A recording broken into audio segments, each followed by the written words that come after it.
আনৰ দেশৰ পৰা উলটি আহোঁতে ফুৰি চাকি ঘৰ মোৱা হৈ জ্বলা নাই হিয়াজাৰ স্বদেশ প্ৰেমেৰে আছেনে কোনোবা এনেকৈ। নমস্কাৰ, তলাতল ঘৰৰ বাকৰিত উপস্থিত থকা সকলোলৈকে শ্ৰদ্ধা জনাইছোঁ। আজি মই তলাতল ঘৰৰ বাকৰিত উপস্থিত হৈছোহি স্বদেশ প্ৰেম হৈছে শক্তিশালী ৰাষ্ট্ৰ গঠনৰ মূল মন্ত্ৰ, এই বিষয়ে দুআষাৰ ক'বলৈ। শক্তিশালী ৰাষ্ট্ৰ, এখন শক্তিশালী ৰাষ্ট্ৰ গঠনৰ বাবে প্ৰয়োজনীয় দিশ যেনে পৰিচালনা পদ্ধতি, শৈক্ষিক দিশ, অৰ্থনৈতিক দিশ, সামৰিক শক্তি, একতা, ব্ৰেইন ড্ৰেইন অথবা মগজু নিষ্কাশনত বাধা আৰু দেশৰ ভাষা সাহিত্য সংস্কৃতি এইসমূহ ৰক্ষাত স্বদেশ প্ৰেমে সৰ্বোচ্চ ভূমিকা পালন কৰে। এখন ৰাষ্ট্ৰ গঠনৰ বাবে সৰ্বোচ্চ ভূমিকা পালন কৰে সেই ৰাষ্ট্ৰৰ পৰিচালনা কৰা সকলে। আৰু এখন ৰাষ্ট্ৰ গণতন্ত্ৰ, ৰাজতন্ত্ৰ, প্ৰজাতন্ত্ৰ, একনায়কত্ব আদি বিভিন্ন পদ্ধতিৰে পৰিচালিত হয়। কিন্তু যি পদ্ধতিৰে পৰিচালিত নহওক কিয়, পৰিচালনা কৰা সকল অৰ্থাৎ পৰিচালকসকল যদিহে স্বদেশ প্ৰেমেৰে উদ্বুদ্ধ নহয়, তেনেহ'লে কিন্তু এখন শক্তিশালী ৰাষ্ট্ৰ কেতিয়াও গঠন হ'ব নোৱাৰে। এতিয়া আহোঁ আমি এখন গণতান্ত্ৰিক ৰাষ্ট্ৰৰ মূল তিনিটা স্তম্ভলৈ, সেয়া হৈছে বিধানপালিকা, কাৰ্যপালিকা আৰু ন্যায়পালিকা।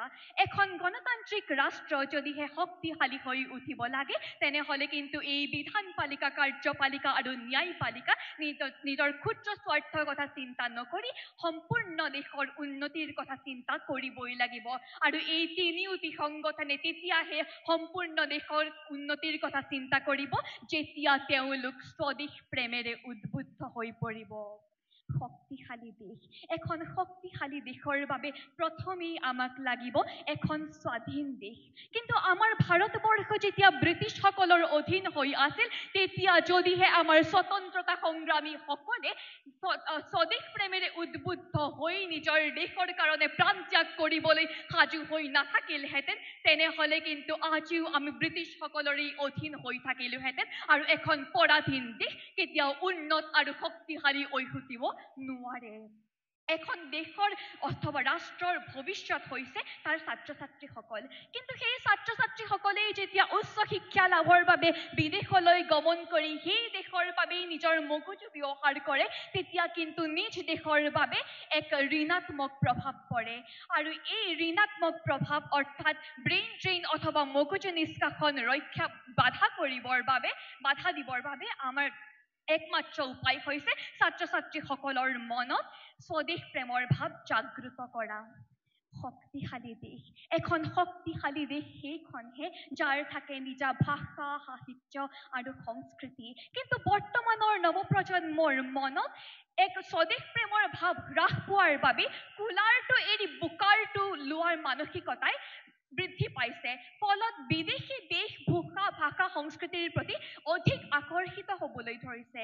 আৰু যদিহে আমাক এখন শক্তিশালী ৰাষ্ট্ৰ লাগে, তেনেহ'লে কিন্তু আমি স্বদেশ প্ৰেমেৰে উদ্বুদ্ধ হৈ আমি আমাৰ থলুৱা ভাষা, সাহিত্য, সংস্কৃতি ৰক্ষা কৰিবই লাগিব। এখন শক্তিশালী ৰাষ্ট্ৰ গঠনৰ মূল মন্ত্ৰ হৈছে স্বদেশ প্ৰেম। যদিহে আমাক এখন শক্তিশালী ৰাষ্ট্ৰ লাগে, তেনেহ'লে আমি প্ৰতিজন নাগৰিকেই আমি স্বদেশ প্ৰেমেৰে উদ্বুদ্ধ হৈ আমি আত্মনিয়োগ কৰিব লাগিব এখন শক্তিশালী ৰাষ্ট্ৰ গঢ়াত। আৰু আমাৰ হৃদয়ত সেই ভাৱ আহিব লাগিব কবি নলিনীবালা দেৱীৰ ভাষাৰে, মেলিলো প্ৰথম চকু তোমাৰ কোলাতে আই, জনমৰ আদিম পুৱাত মুদিম আকৌ চকু তোমাৰ কোলাতে শুই জীৱনৰ শেষ সন্ধিয়াত। গতিকে আহকচোন আমি সকলোৱে স্বদেশ প্ৰেমেৰে উদ্বুদ্ধ হৈ এখন শক্তিশালী ৰাষ্ট্ৰ গঠনৰ বাবে আগবাঢ়ি যাওঁ একতাৰে। ধন্যবাদ।